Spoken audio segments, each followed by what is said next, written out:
¿Qué tal? Muy buenas tardes, noches, me da mucho gusto recibirles. Hoy vamos a hablar de cómo debemos nosotros de reaccionar ante situaciones difíciles. Y les voy a pedir que abramos nuestras Biblias en el Salmo 37. Aquí tenemos un salmo muy especial, él presenta un tema de mucha importancia y es el sufrimiento de la gente buena, justa y piadosa. Vamos a leerlo, dice el Salmo 37 desde el versículo 1, vamos a leer hasta el versículo 9. Dice la palabra de Dios: no te impacientes a causa de los malignos, ni tengas envidia de los que hacen iniquidad, porque como hierbas serán pronto cortados y como la hierba verde se secarán. Confía en Jehová y haz el bien, y habitarás en la tierra y te apacentarás de la verdad. Deleítate a sí mismo en Jehová, y Él te concederá las peticiones de tu corazón. Encomienda a Jehová tu camino y confía en Él, y Él hará. Exhibirá tu justicia como la luz y tu derecho como el mediodía. Guarda silencio ante Jehová y espera en Él. No te alteres con motivo del que prospera en su camino, por el hombre que hace maldades. Deja la ira y desecha el enojo. No te excites en manera alguna a hacer lo malo, porque los malignos serán destruidos, pero los que esperan en Jehová, ellos heredarán la tierra. ¿Qué te parece? Este salmo es un salmo que muestra, como decía yo, el sufrimiento de gente buena, justa, gente que es piadosa. Y también de la prosperidad de la gente mala, de la gente que es injusta. Una pregunta de este salmo es: ¿en dónde está la justicia divina? Cuando personas buenas, cuando personas que realmente son piadosas, santas y justas están sufriendo alguna desgracia, a la vez que personas malvadas, impías, ingratas, injustas disfrutan de una gran prosperidad y viven felices. Qué pregunta tan dura, ¿no? Pero este salmo trata de responder a esto. Y el tema del sufrimiento de la gente inocente, al igual que el libro de Job, que te recomiendo que leas, o el Salmo 49, o el 73, que es un salmo de Asaf. Por sus diferentes temas parecería que este salmo, el 37, es didáctico, es educativo, porque se relaciona íntimamente con la literatura que se conoce como sapiensal, como los proverbios. El tema general del salmo es la retribución y la recompensa de las acciones humanas. El autor es David, posiblemente ya en una edad avanzada, con mucha experiencia, con sabiduría, obviamente haber manejado muchos temas morales de su comunidad y utiliza su experiencia en la vida para destacar algunos valores que son fundamentales para vivir en el día con día. Parece que el propósito del Salmo es advertirnos a cada uno de nosotros y a las nuevas generaciones que los aparentes triunfos y esos momentos de gozo de la gente malvada es únicamente temporal, es efímero, es un tema transitorio. El final de esa gente que maquina maldades y prospera en ello es la destrucción. Mientras que las personas que encomiendan al Señor sus caminos, como acabamos de leer, recibirán y disfrutarán de una justicia divina.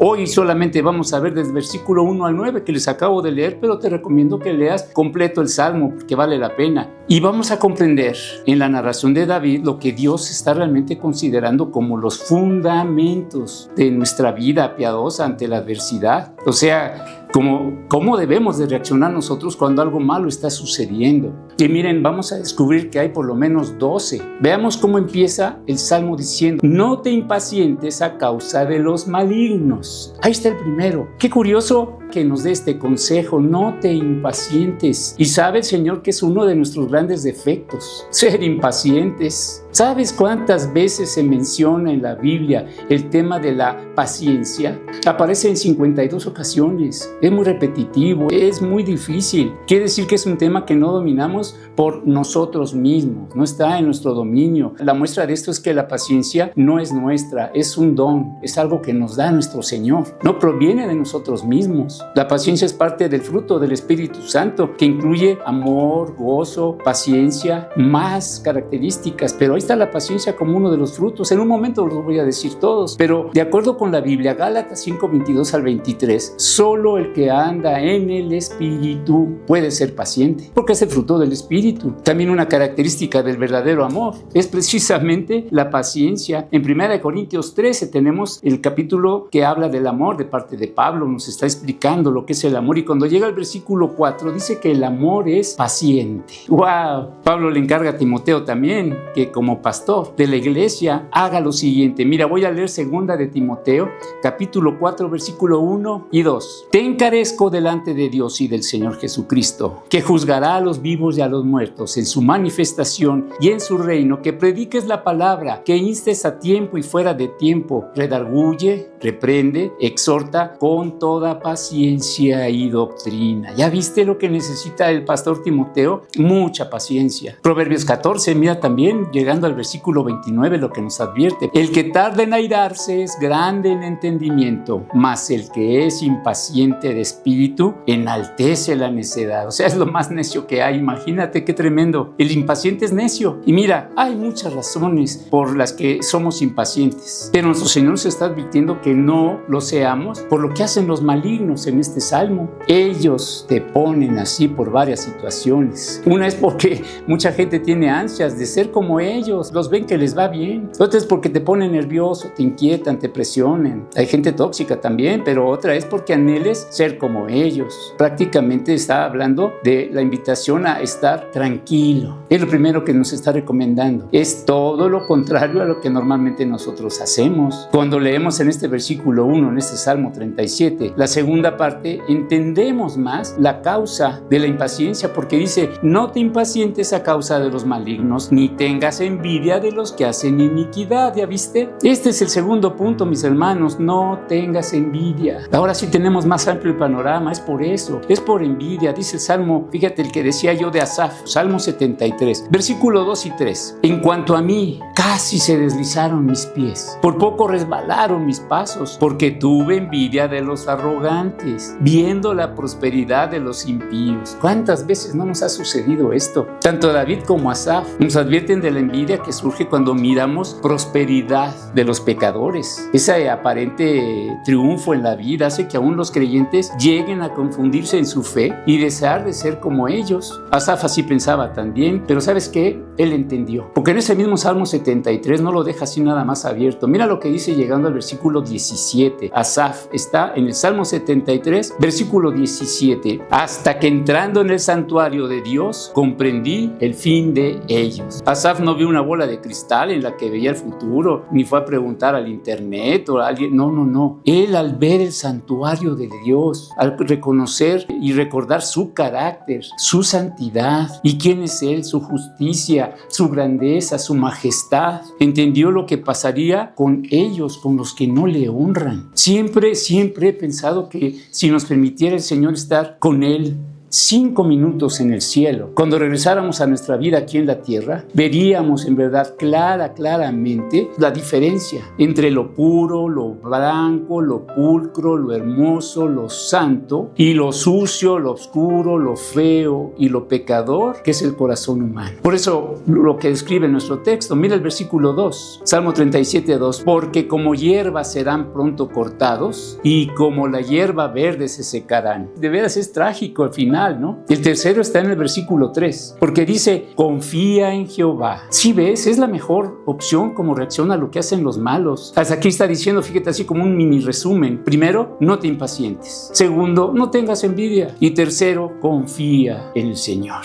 Hasta por salud, mi hermano, por salud. Nos anima en Proverbios capítulo 3. Mira lo que dice la palabra de Dios, qué interesante. Versículos 5 y 6. Fíate de Jehová de todo tu corazón y no te apoyes en tu propia prudencia. Reconócelo en todos tus caminos y Él enderezará tus veredas. No seas sabio en tu propia opinión. Teme a Jehová y apártate del mal, porque será medicina a tu cuerpo y refrigerio para tus huesos. ¿Ya viste? Hasta por temas de salud. Si estamos en Cristo, podemos nosotros decir confiadamente lo que enseña también Hebreos capítulo 13. Llegando al versículo 5, mira, voy a leer el 5 y el 6. Sean vuestras costumbres sin avaricia, contentos con lo que tenéis ahora, porque Él dijo: no te desampararé ni te dejaré. De manera que podemos decir confiadamente: el Señor es mi ayudador, no temeré lo que me pueda hacer el hombre. El cuarto fundamento está aquí mismo en el versículo 3. Fíjate, dice, y haz el bien. Esta es la actitud correcta, confiar en el Señor y hacer el bien. La fe es un regalo de Dios, al igual que la paciencia. La recibimos como parte del fruto del Espíritu y ¿sabes qué? Es activa, no es pasiva. Dice Romanos capítulo 12, versículo 3, está Pablo hablándole a la iglesia. Digo pues, por la gracia que me es dada, a cada cual que está entre vosotros, que no tenga más alto concepto de sí que el que debe tener, sino que piense de sí con cordura, conforme a la medida de fe que Dios repartió a cada uno. Aquí tenemos una invitación a no quedarnos solamente mirando, sino que actuemos. Confía en Dios y no solo te quedes confiando, dice, y haz el bien. O sea, hay algo activo. Miren lo que dice Hebreos capítulo 6, versículo 11 y 12. Pero deseamos que cada uno de vosotros muestre la misma solicitud hasta el fin, para plena certeza de la esperanza, a fin de que no os hagáis perezosos, sino imitadores de aquellos que por la fe y la paciencia heredarán las promesas. El quinto, mis hermanos, está en el versículo 4. Deleítate a sí mismo en Jehová, y Él te concederá las peticiones de tu corazón. Deleítate. Esta es la palabra griega sudenomai y significa un placer intenso o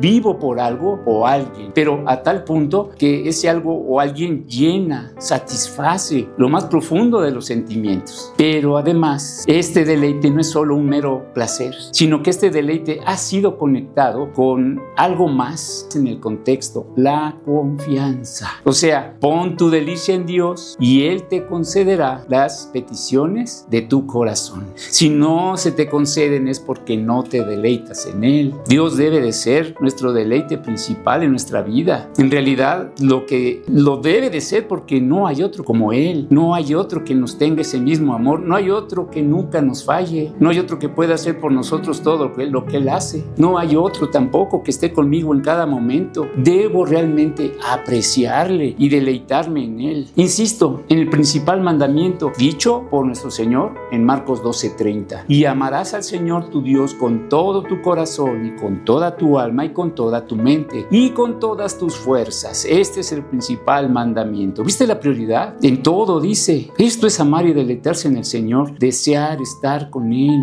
Si amas algo mucho más que a Dios, entonces no te deleitas en Él y no te concede las peticiones de tu corazón. El sexto está en el versículo 5 que dice, encomienda a Jehová tu camino. Fíjate qué interesante, la palabra encomienda es la palabra griega paradidomi, que significa literalmente dar, entregar. Estamos hablando de confiar en alguien y darle tu pendiente, depositarlo a sus pies, que ya no sea tuyo. Así como lo expresa Salmo 55, versículo 22, es muy claro porque utiliza inclusive una palabra muy común. Echa sobre Jehová tu carga y Él te sustentará. No dejará para siempre caído al justo. Así que este versículo 7 del Salmo 37 tiene una preciosa promesa, pero mal interpretada. Dice, encomienda a Jehová tu camino, pero realmente no lo hacemos, porque más bien estamos haciendo lo que nosotros queremos y agarramos nuestro camino. Le encargamos a Dios que nos cuide en el trayecto, pero luego justificamos nosotros nuestro actuar con la promesa que dice en Romanos capítulo 8, versículo 28. Y sabemos que a los que aman a Dios, todas las cosas les ayudan a bien. Esto es, a los que conforme a su propósito son llamados. Y entonces nos confundimos. Decimos, pues lo que haga, porque lo que haga yo, pues el Señor me va a ayudar.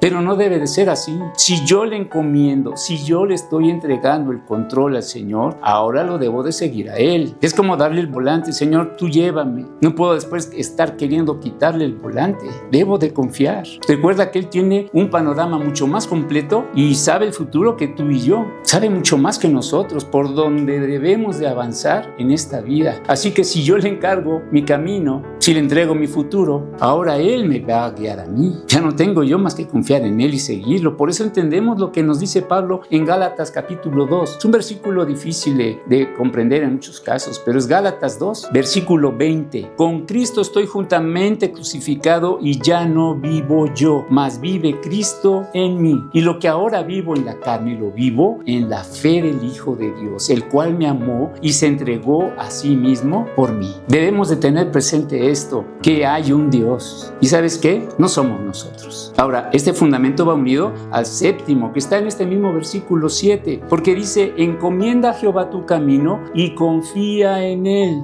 y Él hará. Fíjate, confiar en el Señor es lo más importante. Habrá ciertamente una perfecta entrega y obviamente encomendación de nosotros mismos, de todos nuestros caminos, nuestros problemas, nuestras situaciones y hasta nuestros propósitos a Él. La vida completa, totalmente encomendada a Él. Estará libre de todo pensamiento de ansiedad, porque sabemos que Él es justo y bueno y Él busca lo mejor para nosotros. Mira lo que dice Mateo 6 en el Sermón del Monte. Está hablando Jesucristo, versículo 31 al 34. No os afanéis pues diciendo, ¿qué comeremos? ¿O qué beberemos? ¿O qué vestiremos? Porque los gentiles buscan todas estas cosas, pero vuestro Padre Celestial sabe que tenéis necesidad de todas estas cosas. Mas buscad primeramente, miren la prioridad, primeramente el reino de Dios y su justicia, y todas estas cosas os serán añadidas. Así que no os afanéis por el día de mañana, porque el día de mañana traerá su afán. Basta cada día su propio mal. Somos invitados entonces a echar todas nuestras ansiedades sobre de nuestro Señor, como acabamos de leer. Miren el Salmo 59, vamos a ver el versículo 16 al 17. Pero yo cantaré de poder y alabaré de mañana tu misericordia, porque has sido mi amparo y refugio en el día de mi angustia. Fortaleza mía, a ti cantaré, porque eres, oh Dios, mi refugio, el Dios de mi misericordia. Este salmo es encantador, mis hermanos. En el versículo 5 está incluyendo una promesa que nos va a animar a entregarle a Dios nuestros caminos y confiar en Él, porque dice, encomienda a Jehová tu camino y confía en Él, pero termina diciendo, y Él hará. 3 pasos para resolver cualquier futuro inmediato. Primero, dale tu vida a nuestro Señor. Entrégale tus problemas. Segundo, confía plenamente en Él. Mira lo que dice Hebreos en el capítulo de la fe, Hebreos 11. Voy a leer el versículo 6. Pero sin fe es imposible agradar a Dios, porque es necesario que el que se acerca a Dios crea que le hay y que es galardonador de los que le buscan.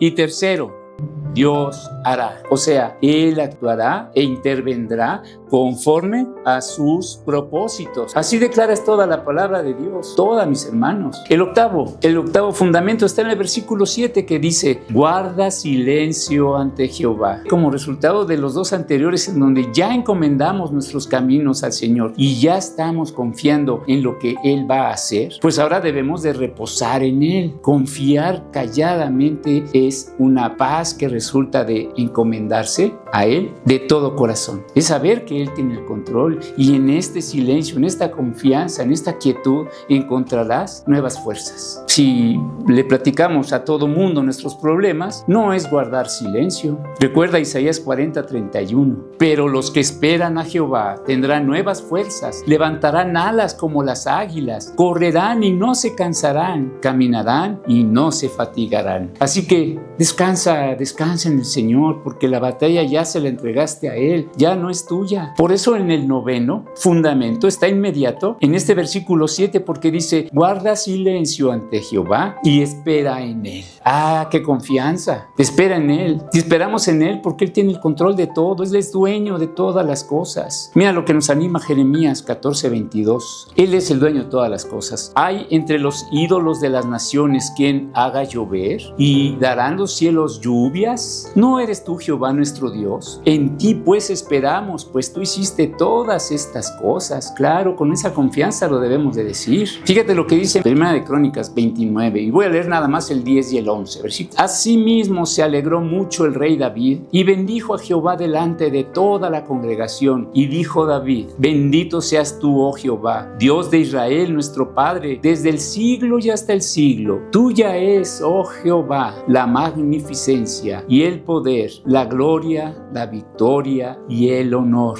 porque todas las cosas que están en los cielos y en la tierra son tuyas. Tuyo, oh Jehová, es el reino, y tú eres excelso sobre todos. Imagínate qué oración está elevando David aquí. Hermosa. También entendemos que esperar en Él, porque de Él provienen todas las cosas buenas. Por eso hay que esperar siempre en Él. Mira lo que dice Santiago 1:17, hay que recordarlo siempre. Santiago 1:17, toda buena dádiva y todo don perfecto desciende de lo alto, del Padre de las luces, en el cual no hay mudanza ni sombra de variación. Si hay algo bueno, viene de Él. Esperamos también en Él porque tenemos plena confianza en que Él nos escucha. Mira lo que dice Primera de Juan, capítulo 3, versículo 21 y 23. Amados, si nuestro corazón no nos reprende, confianza tenemos en Dios, y cualquiera cosa que pidiéremos la recibiremos de Él. ¿Por qué? Porque fíjate por qué. Porque guardamos sus mandamientos y hacemos las cosas que son agradables delante de Él. Y este es su mandamiento, que creamos en el nombre de su Hijo Jesucristo y nos amemos unos a otros como nos lo ha mandado. Una preciosa invitación, por si hoy todavía no estamos creyendo en nuestro Señor Jesucristo como nuestro Señor y Salvador, porque además es un mandato. Aquí lo acabamos de leer. Y hoy es tu día. Según esta lectura, si guardamos sus mandamientos, entre ellos el de creer en Jesucristo, y nos amamos los unos a los otros, nos permite recibir de Dios lo que pidamos. ¡Qué garantía! ¡Qué promesa tan enorme! Y miren, seguimos con el 10º fundamento de nuestro texto. Dice el versículo 7, no te alteres. Otra cosa que hay que hacer.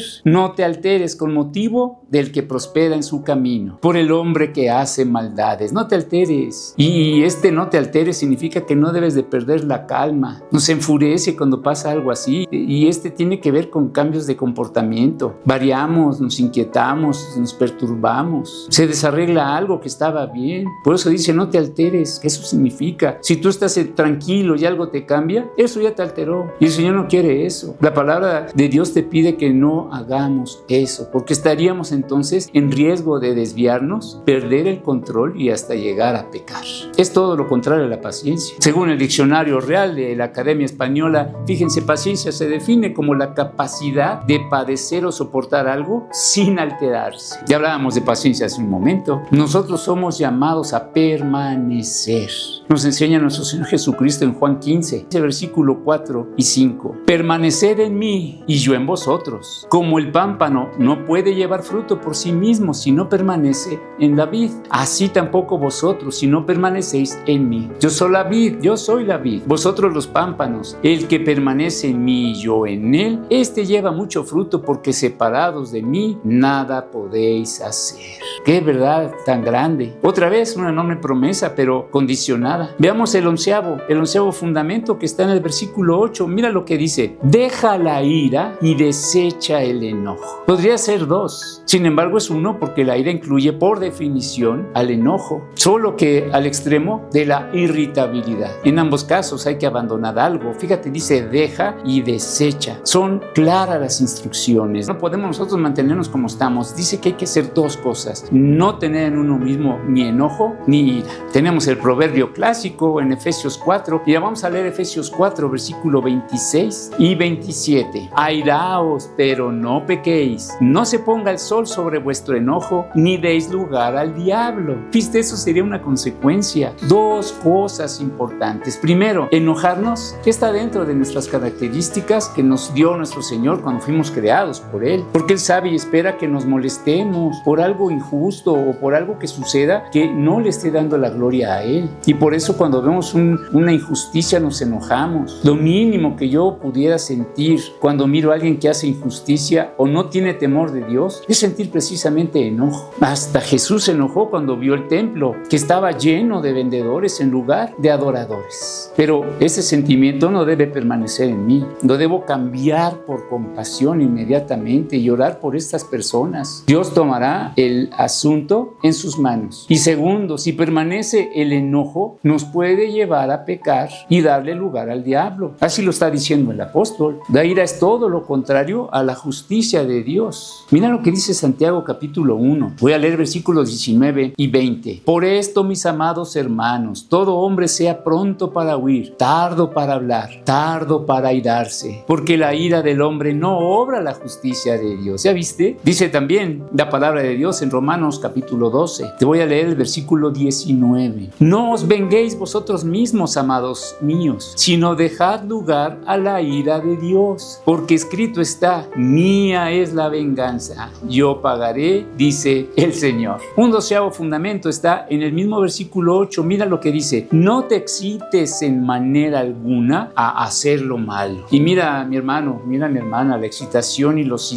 sinónimos como ansiedad, la impaciencia, el exceso de adrenalina, todas estas cosas que nos alteran solo pueden acarrear daños a nuestra salud, a nosotros, nos distraen, nos desvían, y en la Biblia se conoce como una falta de templanza, o sea, falta de dominio propio. No puedo perder yo el control de mí mismo. También es el fruto del Espíritu Santo. Si tú necesitas saber si alguien está en buena relación con nuestro Señor Jesucristo, lo reconoces precisamente porque hay evidencia en su vida de las características del fruto del Espíritu Santo. Son 9, es un solo fruto, pero fíjate, incluye: con respecto con Dios, es estar llenos de amor, gozo y paz; con respecto a los demás, paciencia, benignidad y bondad; y con respecto a uno mismo, fe, mansedumbre y templanza, el dominio propio del que estábamos hablando. Así que no debemos ser movidos a hacer lo malo, y menos, como dice este salmo que estamos viendo el día de hoy, a causa de lo que hacen los malignos y los que hacen maldades. Porque además, mira, te voy a leer lo que les va a pasar a ellos. Versículo 2: porque como hierba serán pronto cortados, y como la hierba verde se secarán. Y en el versículo 9 también incluye algo. Comienza diciendo: porque los malignos serán destruidos. ¿Qué te parece? Es muy importante. Qué bueno que estamos repasando esto el día de hoy. Mis hermanos, las promesas para nosotros está al final de nuestro texto, en Salmo 37. Mira el versículo 9, dice: pero los que esperan en Jehová, ellos heredarán la tierra.